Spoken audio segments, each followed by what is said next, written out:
राहुल, इधर आओ, बैठो इधर।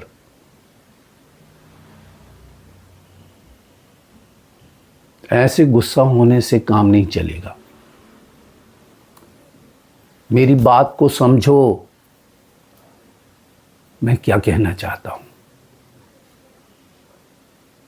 तुमने कोई भी बिजनेस चूज कर लिया, मैं उसमें पैसे लगा दूं? ऐसा नहीं होता बेटा। जब मैं तुम्हारी उम्र का था ना, तब मुझे भी ऐसे ही लगता था कि मेरा बाप मेरे ऊपर ध्यान नहीं देता। मैं कोई भी बिजनेस सिलेक्ट करता हूं तो उसमें पैसा नहीं लगाता, मेरी भावनाओं को नहीं समझता। देखो राहुल, मेरे ऊपर परिवार की जवाबदारी है। इस पूरे परिवार को संभालना है। अब तुम अपनी मनमानी करोगे, मैं कहीं भी पैसा लगा दूंगा और वो डूब गया तो फिर मैं क्या करूंगा? देखो, मैं तुम्हें अपनी कहानी सुनाता हूं। जब मैं तुम्हारी उम्र का था, मुझे भी ऐसे ही लगता था कि मैं कोई बिजनेस करूंगा और बहुत आगे बढ़ जाऊंगा। पापा का बिजनेस तो छोटा है, मैं तो बहुत बड़ा बिजनेस करूंगा। और कोई बिजनेस में करता भी था तो मेरा कुछ घाटा होता था तो मेरा बाप संभाल लेता था। कुछ ना कुछ गड़बड़ हो जाती थी और उस समय मेरा बाप संभाल लेता था।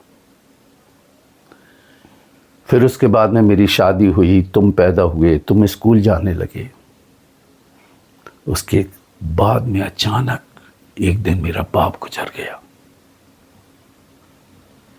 मेरे पैरों तले जमीन खसक गई।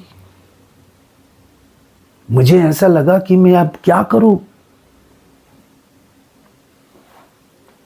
मुझे उस समय समझ में आया कि अगर पापा का बिजनेस मैंने संभाल लिया होता तो आज मैं अपने परिवार की मदद करता, पर ऐसा मैंने किया नहीं था।